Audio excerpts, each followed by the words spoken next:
Right guys, here we are again on All the Gear, Some Idea. Welcome to the next episode on the E92 325i. Today we're going to tackle the coolant pipe I mentioned in the walk around video. Hopefully that's not going to be too much of a hardship. So yeah, let's get into it. So then, here we are looking in the engine bay of the E92.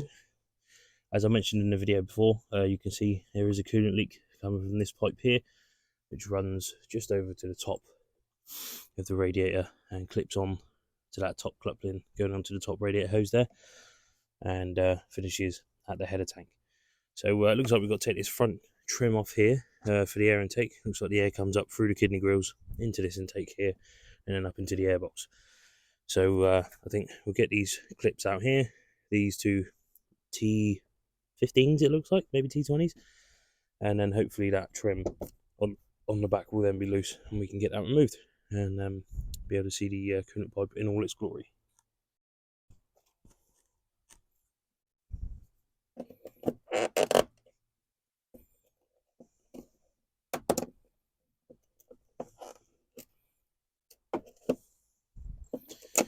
So as I say, we're just removing those clips now, or the centre of them at least, and the rest of them doesn't seem to want to come up.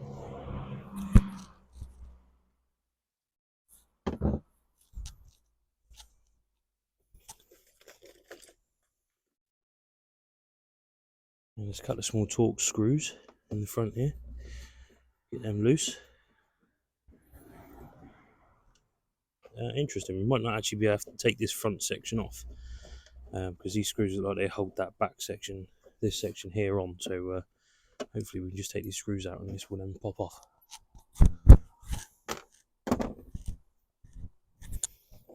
Yes, just as I thought.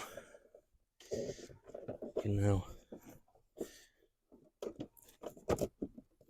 prise off the rubber boot on the airbox intake. Where's my trim tool gone? Just there.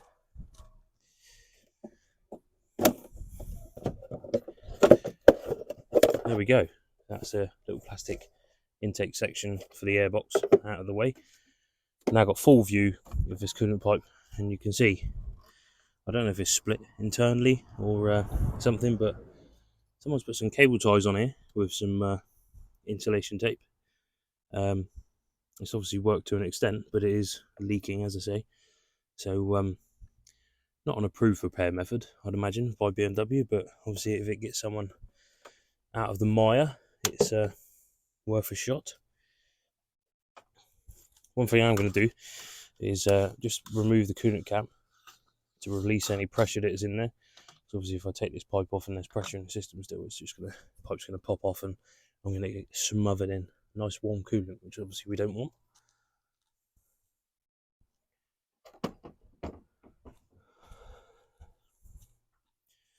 So I'm now going to use a pair of side cutters to remove this clip on this end of the pipe. Going to be reasonably careful because I'm sure there's a little piece of plastic sticking out of that coupling on the radiator. In fact, I'll just grab you and show you that actually. So yeah, as I say, this is the pipe we're talking about. It goes from the top rad hose here all the way across the top of the radiator, and there's the interesting repair I mentioned earlier, and up onto the header tank. So as I say, not too much of a hardship, but needs to be changed nonetheless.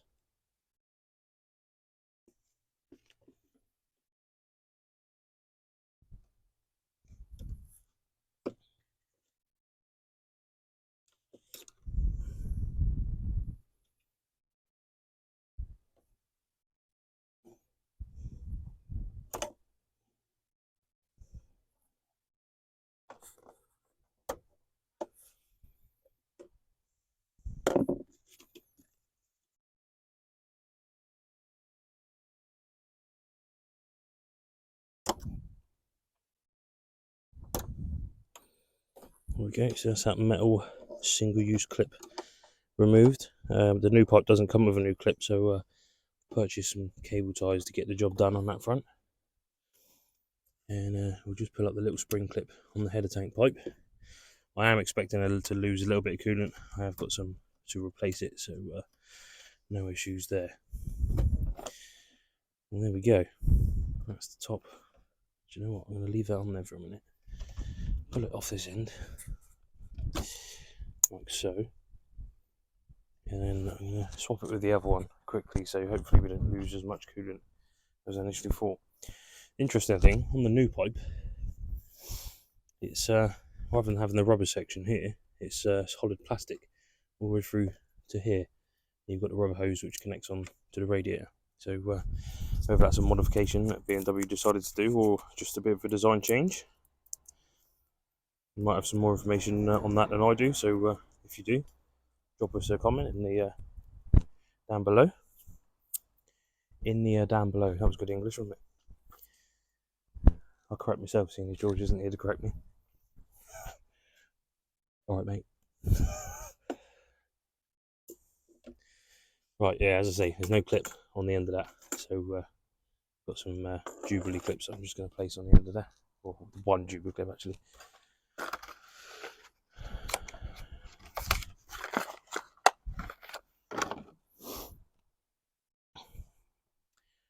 A good old trusty Jubilee clip, eh? Much better than any spring clip I've used.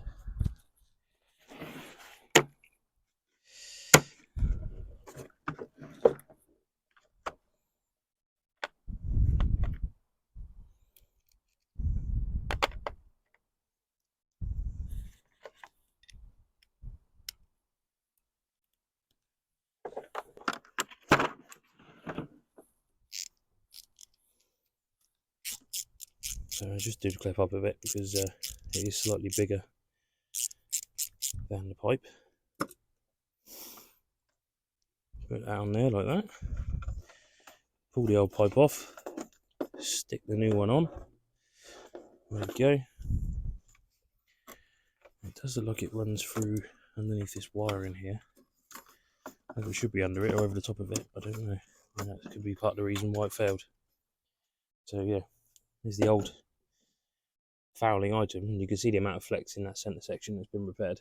So glad we're replacing that.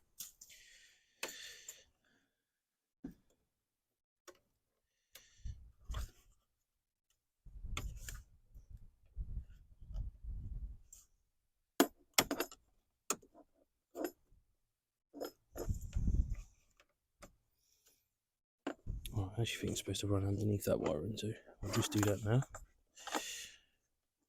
Run it under there.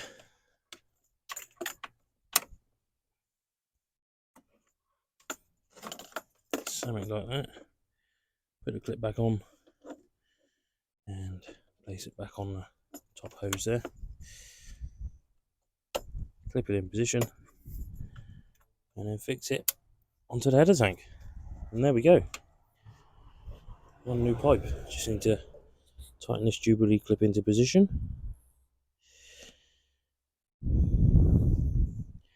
Which might be a little bit difficult with this airbox in situ. Oh, there we go. It's just lifted off of his little grommets there, so that's helped us out massively.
And there we have it.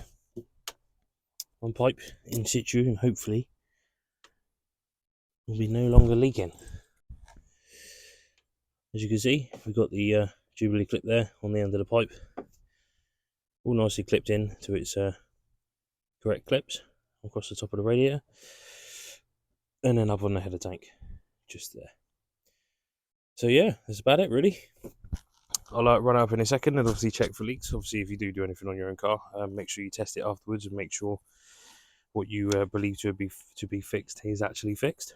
So yeah, so that's around about it for this video, guys. Obviously, see me change the coolant pipe just down in there on this one, and yeah, I'm not quite sure what we'll be doing next time. Hopefully, something a bit more exciting. But yeah, I'll leave that down to the powers of be.